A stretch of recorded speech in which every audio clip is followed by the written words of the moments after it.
절망의 자리에서 생명을 붙드시는 하나님이라는 제목으로 말씀을 전하겠습니다. 오늘 말씀의 주제는 자살이에요. 그래서 한 주 동안 되게 우울했어요. 왜냐하면 자살에 관한 논문을 8개를 읽었는데 너무 우울했습니다. 그러면서 말씀을 시작하면서 여러분들에게 이런 질문을 좀 해보기 전에 여러분 홍보 하나만 할게요. 앞에 이거 보이세요? 사경에 작년에 누가 오셨는지 기억해요? 네, 성태건 목사님 오셨죠. 이번에는 한동수 목사님이 오세요. 저분이 누구시냐면 제 신대원 교수님이세요. 한국교회사를 가르치셨던 교수님인데 수업 저희가 신대원이 1, 2, 3학년 해서 한 1200명 정도 되거든요. 그 중에서 이제 강의 평가라는 걸 해요. 그러면 여러분들도 대학원 다닐 때 강의 평가 하셨잖아요. 거기에서 1등, 2등 하시는 분이에요. 그러니까 수업을 정말 탁월하게 하세요. 그런데 수업을 탁월하게 하실 뿐만이 아니라 말씀을 기똥차게 전하세요. 그래서 저 교수님 신대원 때 한국교회에서 듣고 제가 THM이라는 거를 하거든요. 역사신학을 하는데 거기에서도 아마 저의 전공 교수님이 그 이제 논문 쓰려면 전공 교수님을 정해야 되는데 그 중에 한 분으로 사실 고민하고 있는 교수님이에요. 뭐 학력을 잠깐 얘기하자면 연세대학교 법학과 나왔고 그리고 총신에서 MDB 하셨고 고든 코넬이라고 해서 팀 켈러가 공부한 학교에서 THM을 하셨고 트리니티에서 박사학위를 하셨어요. 조나단 에드워드 전공을 하시고 이제 부산의 어디더라? 경성대학교인가 어디서 교수로 계시다가 재작년에 총신으로 이제 역사신학 교수님으로 오셨는데 여러분 하루라도 올 수 있으면 꼭 와보시면 좋을 것 같아요. 정말 탁월하게 말씀을 전하시고 마음속에 깊은 울림이 있을 겁니다. 그래서 잠깐 깨알 홍보를 좀 하고자 했어요. 어쨌든 여러분들 뭐 잘 오실 거라 믿고 그렇게 기대하는 마음으로 기도해 주셨으면 좋겠습니다. 아무나 사실 강사로 모시지는 않아요.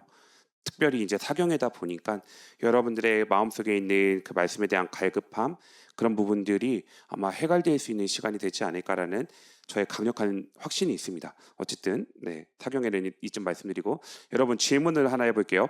여러분 자살하면 천국 가요? 지옥 가요?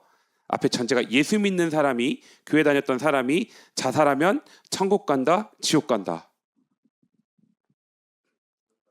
확실해요?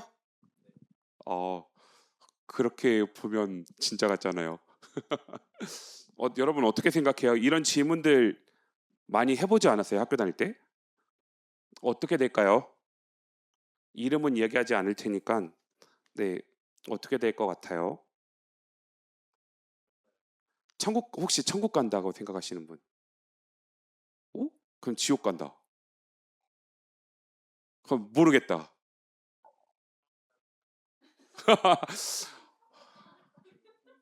정답. 그게 기독교 윤리입니다. 왜냐하면 초창기에 한국 교회 가운데 의도적으로 여러 가지를 사실 많이 이야기를 했어요. 그 중에 하나가 뭐였냐면 예수 믿는데 술 마시면 안 된다 라는 부분들. 왜냐하면 한국 교회에 미국에서 호주에서 유럽에서 선교사님들이 들어오셨는데 그 당시에 조선이라는 나라의 상황이 뭐냐면 아침에 일어나면 탁주 한 사발, 점심에 새참에 탁주 한 사발, 오후에 새참에 탁주 한 사발, 저녁에 거하게 한 사발. 술 문화 가운데 찌들어 있었던 민족이 한국 민족이었기 때문에 술 금지시키는 것 그리고 축첩제도라고 하죠. 정실 부인이 있는데 첩을 드리는 것을 금지시키는 운동들을 하면서 많은 사람들이 자연스럽게 어떤 인식을 갖게 됐냐면 교회 다니면 뭐 하면 안 돼? 술 마시면 안 돼라는 문화가 형성이 됐어요. 그리고 또한 그거와 맞물려서 담배 피면 안 돼라는 문화가 형성이 됐어요. 그에 못지않게 또 어떤 문화가 형성됐냐면 예수 믿는데 자살하면 지옥 간다라는 문화가 형성이 됐어요. 오늘 말씀은 이 부분에 관련된 거예요. 그래서 다시 한번 예수 믿는데 교회를 다니는데 어떠한 이유에서든지 자살을 하게 되면 천국 갈까요? 지옥 갈까요? 라는 질문을 던져보고 싶어요. 대답이 좀 갈렸고 상황에 따라서 다르다라는 대답까지 나왔어요. 여러분, 이게 상황에 따라서 달라지는 이유가 뭐냐면 이거를 자살 징후라고 하죠. 그리고 그렇게 극단적인 이제 선택을 하게 된 사람의 삶을 조사해 보면 특별히 어쨌든 자기의 의지를 가지고 생명을 스스로 마감하는 거잖아요. 그런데 이게 자기의 의지를 가지고 생명을 마감했느냐, 아니면 정말 깊은 deep depression, 깊은 우울증 가운데 빠져서 자기의 의지를 발휘할 수 없는 상황 가운데서 죽게 되었느냐, 이런 부분들을 기독교 윤리에서는 사실 명확하게 구분을 합니다. 상황에 따라서 달라질 수 있다라는 말씀을 드리죠. 그리고 정확한 대답은 알 수 없다입니다. 이게 정확한 대답이에요. 왜냐하면 제가 그래서 고민을 많이 하고 여러 가지 자료들을 찾아보면서 느끼는 건 구원의 영역은 우리가 함부로 이야기할 수 없는 영역이다라는 거예요. 특별히 구원은 하나님의 절대 주권에 포함된 영역입니다. 왜 이런 생각을 많이 하게 되냐면 이거와 맞물려서 여러분 또 하나의 질문을 해볼게요. 좀 결이 다를 수 있지만 본질은 같아요. 어떤 질문이냐면 예수님이 언제 태어나셨죠?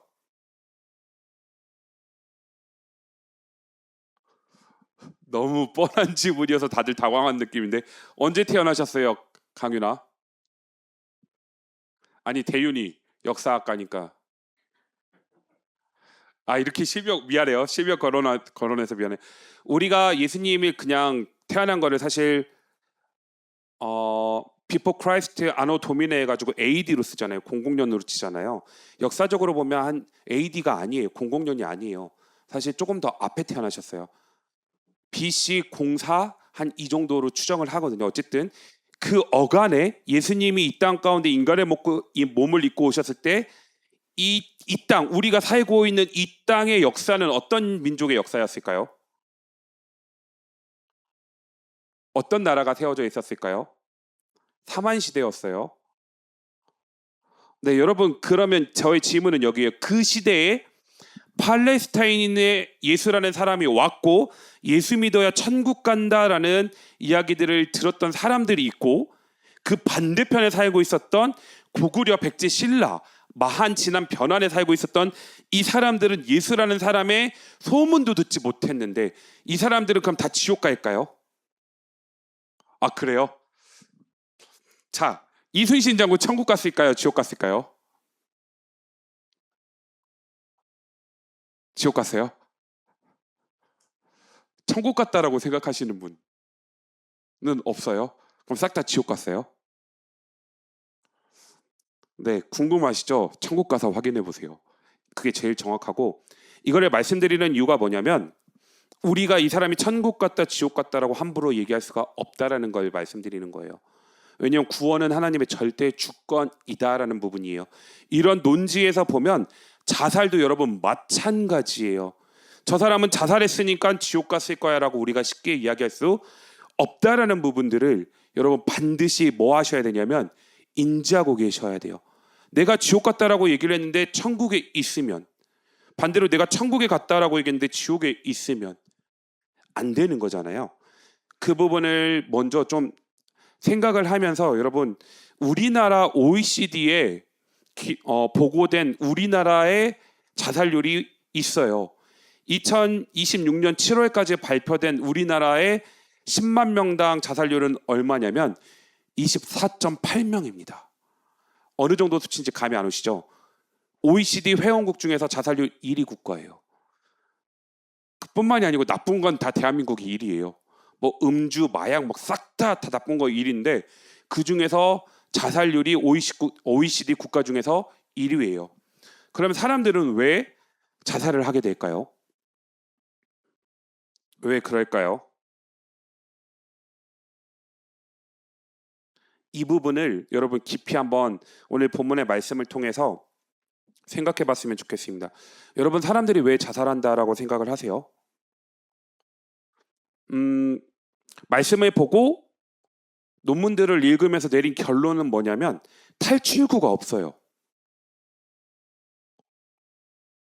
지금 나를 짓누르고 있는 외면적, 내가 살아가고 있는 삶의 환경이나 아니면 내면적 고통, 극심한 스트레스와 우울증 가운데 오는 압박감, 이런 거에서 벗어날 수 있는 길이 없다라고 생각을 하는 사람들이 마지막으로 선택하는 게 뭐냐면 사실은 생명을 스스로 끊는 거예요. 그런데 여러분, 이것은 마귀의 강력한 전략입니다. 왜냐하면 사실 착각이에요. 내가 아무리 생각해도 내가 살아가고 있는 이 삶이 개선될 여지가 없는 것 같아요. 나 이번 생 망한 것 같아. 그런데 내 주변에서도 사람들이 나를 보고 하는 말이 너 망했어. 너의 뭐야, 너 희망이 없어라고 할 뿐만이 아니고 내 내면에조차도 그런 소리들이 막 올라오다 보니까 내가 견딜 수 있는 수용력의 한계를 넘어가 버리는 순간 사람들이 선택할 수 있는 유일한 길이 이 상황에서 벗어나고 싶다라고 선택하는 게 뭐냐면 사실 자살이다라는 결론을 좀 내리게 되는 것 같습니다. 여러분, 오늘 본문에서 나오는 사울 왕이 그랬어요. 지금 객관적으로 한번 볼까요? 오늘 본문 3절 말씀을 한번 읽어보겠습니다. 사울이 패전함에 활 쏘는 자가 따라잡으니 사울이 그 활 쏘는 자에게 중상을 입은지라라고 기록하고 있어요. 사울은 이스라엘 백성의 초대 왕이었어요. 그리고 모든 부귀와 영화를 누렸던 왕인데 사울이 죽기 직전의 상황이 어떤 상황이냐면 전쟁에서 패해버렸어요. 이것만으로도 심각한 치명타를 중상을 입었는데 실제로 활 쏘는 자들에게 활을 맞아서 중상을 입었다라고 기록하고 있어요. 어떤 중상인지는 정확하게 기록하지 않고 있어요. 왜냐하면 그게 핵심이 아니기 때문에. 자신도 활에 맞아 심각한 부상을 입었습니다. 그리고 더 수치스러운 것, 이스라엘 백성들에게 가장 수치스러운 게 뭐냐면 뭘까요? 오늘 본문 같이 읽었잖아요. 뭘까요? 할례 받지 않은 사람의 손에 죽는 거예요. 그 수치를 당할 거라는 뭐가 들었냐면 생각이 든 거예요. 지금 실제로 그 일이 벌어지지 않았어요. 그런데 내가 이미 화살에 맞아서 중상을 입었고 이미 패했고 내가 저 블레셋 사람들의 손에 잡히면 어떻게 당할 거다? 할례 받지 않은 사람들에게 수치를 당해서 죽임을 당할 거다라는 자기가 만들어낸 그 생각, 이거를 착각이라고 얘기할게요. 이 착각이 결국 사울을 어디로 이끌어갔냐면 죽음으로 이끌었어요. 그런데 이 모습이, 이 패턴이 안타깝게도 스스로 목숨을 끊는 사람들이 동일하게 겪는 패턴이에요. 뭐라고요? 외면적, 내면적 상황 가운데 탈출구가 없고 벗어날 상황이 없고 기댈 사람이 없어요. 그래서 내가 선택할 수 있는 최고의 선택은 뭐냐면 이 상황에서 벗어나고자 선택하는 게 사실은 스스로 목숨을 끊는 건데, 그리고 나서 뭐라고 생각하기에 목숨을 끊냐면 목숨을 끊으면 이 상황에서 벗어날 것이라는 생각, 좀 강하게는 이걸 착각이라고 말할게요. 스스로 목숨을 끊어서 이 상황에서 벗어나가면 뭐 할 거다? 자유로울 거다라는 생각이 사실은 자살의 길에 이르게 만듭니다. 여러분, 그러면 여기서 또 하나의 질문을 던져볼게요. 죽음밖에 이 상황을 해결할 수 있는 상황이 없다라고 느껴지는 사람들에게 우리는 어떤 말을 해야 되고, 그리고 만약에 혹시 여러분들 중에서도 그런 생각이 있는 사람이 있다면 여러분, 우리는 무엇을 기억해야 될까요? 죽음밖에 다른 길이 보이지 않을 때 우리는 무엇을 기억해야 될까요? 굉장히 중요한 요소입니다. 왜냐하면 제 주변에도 스스로 생을 마감하신 분이 몇 분이 계세요. 제 주변에도 있다는 말은 아마 여러분 주변에도 있을 수도 있어요. 충격적인 건 목사님들 중에서도, 사모님들 중에서도 스스로 생을 마감하시는 분들이 있어요. 신앙이 좋아 보여도 전 이해가 안 가는데 그것들이 별개의 문제로 작용할 때가 있다라는 말씀을 드리는 거죠. 그런 사람들은 여러분 무엇을 기억해야 될까요?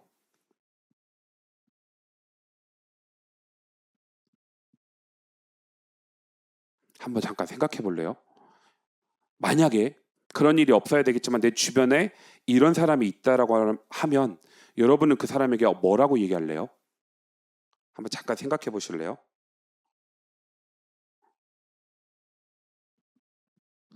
이 사람들의 마음을 위로하고 돌릴 수 있는 그 한마디가 뭘까요?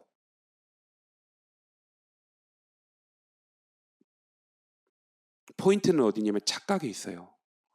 자살하는 이유가 뭐라고요? 이 상황을 벗어날 수 있다라는 그거잖아요. 여러분 이 이야기를 꼭 해주시면 좋겠어요.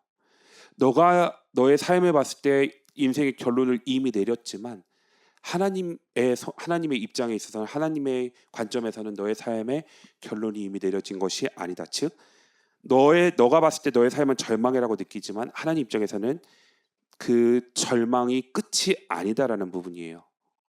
이해하셨어요? 그리고 이런 상황을 겪고 있는 사람이 있다면, 그리고 혹시 여러분 가운데서도 이런 마음이 든 적이 있었다면, 여러분 절망이 찾아올 때 혼자 절대로 결론을 내리면 안 됩니다. 즉 나는 끝났다, 나는 희망이 없다, 소망이 없다라는 결론을 내리면 안 됩니다. 왜냐하면 4절의 말씀이 그에 대한 대답을 하고 있어요. 4절의 말씀을 잠깐 함께 읽어볼게요. 오늘 본문의 4절 말씀이에요. 그 이유에 대해서 4절 말씀이 대답을 하고 있는데 함께 읽어보겠습니다. 그가 무기를 든 자에게 이르되 내 칼을 빼어 그것으로 나를 찌르라. 할례 받지 않은 자들이 와서 나를 찌르려고 모욕할까 두려워하노라 하나 무기를 든 자가 심히 두려워하여 감히 행하지 아니하는지라. 이에 사울이 자기의 칼을 뽑아서 그 위에 엎드려 지매하면, 여러분 어떤 상황인지 알겠죠? 사울이 나 끝났다라고 생각하고 자기 죽여달라고 얘기했을 때 뭐 했어요?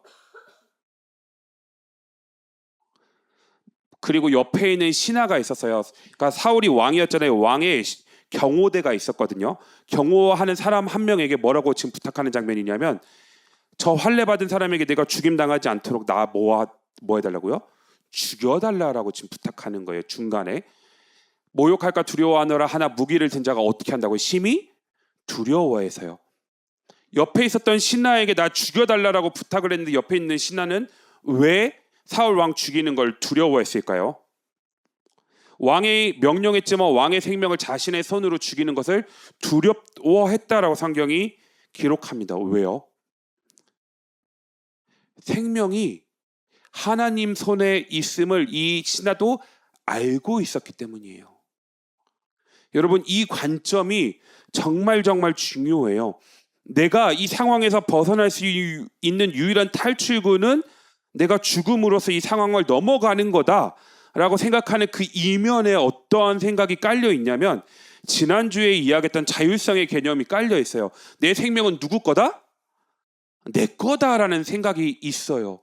그래서 내 생명은 내 거니까 내 마음대로 해도 된다라는 생각이 있어요. 그런데 오늘 본문은 사울이 죽임을 당하지 않도록, 블레셋 사람들에게 죽임을 당하지 않도록 옆에 있었던 신하에게 자기를 죽여달라고 했을 때 이 신하가 심히 두려워했어요. 왜냐하면 생명은 사울 왕에게 있는 것이 아니고 하나님께 속해 있기 때문에 하나님께서 주신 생명을 내가 아무리 왕의 명령이라고 해도 감히 그 생명을 해할 수가 없었던 거예요. 생명의 주권이 누구에게 있기 때문에요? 하나님께 있기 때문에요. 여러분 그래서 한 사람 한 사람이 굉장히 사실은 소중해요. 생명의 주권이 하나님께 있다라는 말을 다른 말로 바꾸면 모든 사람은 하나님의 형상으로 지음받은 존재라는 거예요. 이 자체가 중요해요. 그 사람이 어떤 일을 하는지, 어떤 직업을 갖고 있는지, 얼마나 잘 사는지, 어떤 학교를 나왔고 어떤 일을 하는지가 중요한 게 아니고 그 사람에게 있는 생명이 하나님께로부터 온 것이고 그 생명 가운데 하나님의 형상이 있기 때문에 하나님의 형상이 있는 그 사람 존재 자체만으로도 귀하다라고 성경이 계속 이야기하는 겁니다. 그래서 옆에 있었던 신하도 왕의 명령 가운데 왕을 죽이지 못했던 거예요. 그리고 여러분 주변 가운데 혹시 이런 고민 가운데 있는 사람이 있다면 너에게 생명을 허락하신 분은 하나님이셔. 그리고 너는 하나님의 형상으로 지음받은 존재이기 때문에 그 자체로 귀한 존재다라고 꼭 이야기를 전해주셨으면 좋겠어요. 당신의 생명은 당신이 포기해도 될 만큼 가치 없는 생명이 아니다라는 사실을 꼭 알려주시길 부탁드립니다. 내가 나를 가치 없다고 느낄 수 있어요. 내가 나를 아무 쓸모 없다라고 생각할 수 있어요.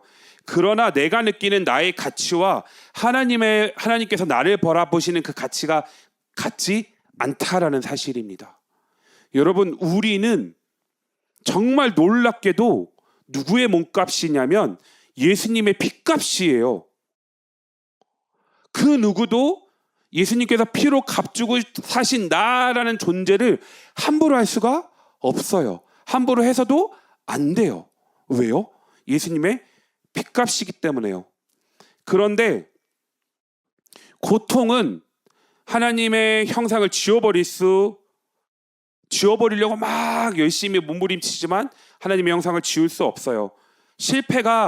내 인생의 실패가 나의 존엄을 없앨 수 없습니다.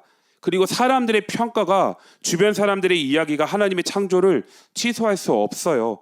그러므로 여러분, 정말 하나님께서 우리에게 주신 그 생명을 붙들어야 합니다. 동시에 여러분 또 하나 기억하셔야 될 게 뭐냐면 이 부분을 반드시 조심해 주셔야 돼요. 뭐냐면 자살이라는 행위가 생명을 향한 하나님의 뜻에 어긋난다고 말하는 거, 쉽게 말하면 자살하면 어디가? 지옥 가! 라고 얘기하는 것과 자살한 사람의 내면과 구원을 우리가 판단하는 것은 정말 심각한 문제다라는 사실이에요. 안 그래도 죽을까 말까 고민하고 있는데 또 자살하면 지옥 가! 라고 얘기를 하면 어떨까요? 우리는 만약에 그냥 A라는 사람이 있어요. 극심한 우울증 가운데 정말 손목을 긋고 어떻게 죽을까 그거에 대한 골머리를 하고 있는 사람들에게 너 자살하면 지옥 가 라고 이야기하는 게 사실은 큰 도움이 되지 않는다라는 말이죠. 우리는 그 사람이 얼마나 깊은 고통 속에 있는지 사실 몰라요. 그 순간 그의 판단 능력이 온전했는지도 사실 몰라요. 그 사람의 마음과 하나님 사이에 마지막에 무슨 일이 있었는지도 모릅니다. 그 자살하는 그 순간에 하나님과 그 사람 사이에서 어떤 일이 있었는지 우리가 알 수 없기 때문에 쉽게 판단할 수 없고 그렇게 이야기할 수 없는 거죠. 극심한 고통과 질병 가운데서 마지막 극단적인 선택을 하는 순간 가운데 그 사람의 최종적인 구원에 있어서 이렇다 저렇다 판단하고 이야기할 수 있는 권한이 우리에게 주어져 있지 않을 뿐더러 그렇게 말할 수도 없다라는 것을 말씀드립니다. 그러면서 여러분 한 가지 기억하셔야 되는 게 뭐냐면 하나님은 공동체를 통해서 생명을 붙들어 가신다라는 부분이에요. 5절에 보면 여러분 사울의 죽음으로 이 사건이 끝나지 않아요. 병기든 자가 사울의 죽음을 보고 어떻게 했냐면 자기도 자기 칼 위에 엎드러져 죽었다라고 얘기를 해요. 자살 신드롬이라고 얘기하죠. 여러분 실제로 신문이나 뉴스를 찾아보면 유명 연예인들이 자살했을 때, 영향력 있는 사람들이 자살했을 때 자살률이 높아져요. 왜 그런지 모르겠어요. 그걸 연구해 보진 않아서, 그리고 논문들을 보진 않아서 모르겠지만 그런 신드롬이 생기는 것 같아요. 통계가 사실 그렇게 나와요. 근데 사울이 먼저 자살했고 사울이 자기를 죽여달라고 했던 그 병사도 같이 자살합니다. 사람의 죽음은 한 사람의 죽음으로 끝나지 않아요. 이 장면은 여러분 사실 우리에게 매우 무거운 사실을 보여주고 있어요. 한 사람의 절망은 주변에 반드시 영향을 줍니다. 그리고 한 사람의 죽음은 남겨진 사람의 삶에도 깊은 상처를 남깁니다. 그렇다고 자살한 사람은 쉽게 이기적이다라고 말할 수가 없죠. 오히려 극심한 절망 가운데 있는 사람은 이렇게 생각할 수도 있는 것 같아요. 이렇게 생각하는 것 같아요. 내가 없어지면 오히려 가족이 편안할 거야. 나는 모두에게 짐이야. 그러나 이것들은 고통에 만들어난 판단 왜곡 미스일 수도 있죠. 여러분, 그래서 생명을 지키는 일은 사실 혼자만의 책임은 아니에요. 공동체의 책임이기도 하다라고 말씀을 드리는 거예요. 그래서 공동체가 굉장히 중요해요. 하나님은 사람을 혼자 살도록 창조하지 않으셨습니다. 돕는 배필을 주셨죠. 하나님께서 우리에게 주시는 도움은 때로 누굴 통해서 찾아오냐면 사람을 통해서 찾아와요. 내 말을 판단하지 않고 끝까지 들어주는 사람, 깊은 밤에도 전화를 받아주는 친구가 전 없어요. 말없이 함께 병원에 가주는 가족들, 전문적으로 치료를 돕는 의사와 상담가, 경제적인 어려움을 함께 나누는 교회, 이 모든 것이 하나님께서 생명을 붙드시는 통로가 될 수 있음을 기억해 주셨으면 좋겠습니다. 그러므로 전문적인 도움을 받는 것이 믿음의 행동이 없는 행동이다라고 생각하지 마시고, 오히려 이런 사람들이 있다면 적극적으로 사실 옆에 함께 해주시길 좀 부탁을 드려요. 상담을 받는 것도 믿음의 부족이 아니고요. 치료를 받는 것도 영적인 실패가 아니죠. 오히려 하나님께서 사람과 의학을 통해서 그 사람을 회복시키실 수 있는 도구가 될 수 있습니다. 그래서 교회는 이렇게 말하는 공동체가 되어야 되는 것 같아요. 혼자 버티지 않아도 됩니다. 그리고 또 당신의 이야기를 들려주세요. 우리 함께 있겠습니다. 그리고 함께 기도하겠습니다. 라는 부분들을 우리 공동체가 이런 부분들에 있어서 앞으로도 지금까지 잘 해왔지만 많은 훈련들을 거쳐서 그 누가 와도 품어낼 수 있는 공동체가 되었으면 좋겠습니다. 여러분, 우리가 이렇게 해야 되는 가장 큰 이유가 뭘까요? 우리가 이런 공동체가 되어야 되는 이유가 무엇일까요? 예수님 때문에 그래요. 예수님도 십자가에서 죽으셨습니다. 그 모진 십자가, 엄청난 수치의 현장인 그 십자가에서 예수님께서는 담담하게 죽으셨습니다. 그리고 예수님은 십자가에서 죽으심고 부활하심으로 새로운 생명을 꽃피셨어요. 사울의 죽음에서는 죽음이 이어졌지만 예수님의 죽음은 생명이 시작됐습니다. 예수님의 십자가는 절망적인 파괴가 아니라 하나님 아버지에 대한 순종이었으며 죄인을 살리기 위한 자기 희생이었습니다. 그리고 예수를 믿는다는 것은 예수님께서 나의 죄를 대신해서 십자가에 달리셨고 죽으셨고 부활하셨다는 사실을 믿는 사람들입니다. 그리고 제가 맨 처음에도 말씀드렸듯이 우리 한 사람 한 사람은 예수님께서 그 피값을, 십자가에서 그 피값을, 자기의 생명의 값을 주고 사신 귀한 존재입니다. 그래서 우리는 어떤 존재냐면 예수님께 자기의 몸값을 받은 존재예요. 자기 자신 전부를 받은 존재입니다. 그 사랑을 받은 우리가 예수님의 은혜에 보답하는 길은 그것을 조금이라도 갚는 거겠죠.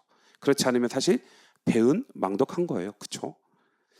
그것 때문에 우리는 예수님께로부터 예수님 전부를 받은 존재이기 때문에 그 사랑을 흘려보내는 방식이 공동체에서 서로를 돌아보면서 생명을 유지해 갈 수 있도록 돌보는 일이라는 부분들을 기억해 주셨으면 좋겠습니다.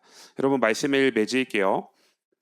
혹시 오늘 말씀을 듣는 가운데 많이 지쳐있는 분이 있을 수도 있어요. 왜냐하면 이야기하지 못하는 내면의 깊은 어려움이 있을 수도 있으니까요. 죽음만이 답처럼 느껴지는 것 같이 마음이 무너져 있는 청년이 없었으면 좋겠지만 있을 수도 있습니다. 그렇다면 여러분, 부탁드리는 것은 여러분 혼자 결론을 내리지 않으셨으면 좋겠습니다. 누군가에게 꼭 말씀하시고 가족에게, 친구에게, 아니면 저에게라도 말씀을 해주셔서 그런 부분들을 같이 기도하면서 해결해 나갔으면 좋겠어요. 필요하다면 전문가의 도움을 요청해야 될 수도 있고요. 도움을 요청하는 것이 약함이 아닙니다. 오히려 생명을 지키는 용기가 될 수도 있고, 우리 공동체가 함께 기도하면서 품고 예수님의 사랑을 실천할 수 있는 공동체가 될 수 있도록 그런 분이 있다면 혼자 짐을 짊어지시지 않았으면 좋겠습니다. 누군가 힘들다고 말할 때 너 믿음이 왜 그러냐? 기도가 부족해서 그렇다. 너 예수님 진짜 믿는 거 맞아? 라고 이야기하기보다는 먼저 물어봤으면 좋겠습니다. 얼마나 힘들었니? 그리고 곁에 있어 주었으면 좋겠습니다. 판단 없이, 정죄 없이, 비판 없이 그냥. 그리고 좀 더 한 걸음 더 나갈 수 있다면 기도뿐만이 아니라 실질적인 도움을 줄 수 있는 그런 부분들을 실천해 갔으면 좋겠습니다. 그리고 또 사랑하는 일을 그렇게 떠내보낸 만약에 유가족이 있다면 우리가 설명할 수 없는 것을 함부로 설명하지 않았으면 좋겠습니다. 그 사람의 마지막 행동이 그 인생의 전체가 아닙니다. 그 사람의 구원에 대한 마지막 판단은 우리 손에 있지 않습니다. 하나님 손에 있습니다. 하나님의 공의와 자비에 맡기고 우리는 그저 함께 울어줄 뿐입니다. 그래서 오늘 말씀을 여러분 한 문장으로 기억하셨으면 좋겠습니다. 절망은 이제 끝났다고 말하지만 하나님은 아직 끝나지 않았다라고 말씀하시는 사실을 꼭 기억하시고, 혹시라도 여러분들 삶 가운데 이런 극심한 절망이 찾아온다든지 아니면 주변에 그런 절망을 겪고 있는 사람들이 있다면 오늘 말씀을 기억하고 함께 잊고 울어주고 함께 기도함으로 인해서 혼자 내버려 두지 않는 우리 공동체 한 명 한 명이 되기를 예수님의 이름으로 축복합니다. 네, 여러분 이 시간 잠깐 기도할까요? 제가 말씀드렸잖아요. 제 주변에 스스로 생을 마감하신 분이 여러 명이 있다고. 그리고 여러분 뭐 아시는 분은 아시겠지만 저도 그런 사람을 만나봤고 답이 없더라고요. 너무 사실 공포스러웠어요. 나 죽을 거야. 칼을 들고 손목을 그으려고 서 있는데 어떻게 해야 될지 모르겠던데요.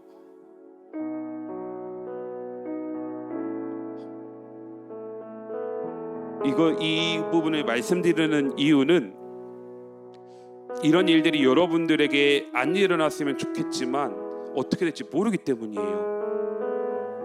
나의 친구가, 나의 가족이, 나의 직장 동료 가운데 이런 분들이 없었으면 정말 좋겠지만 일어날 수도 있을 것 같아요. 그리고 그런 사람들이 점점점 많아지는 시대를 우리가 살아가고 있어요.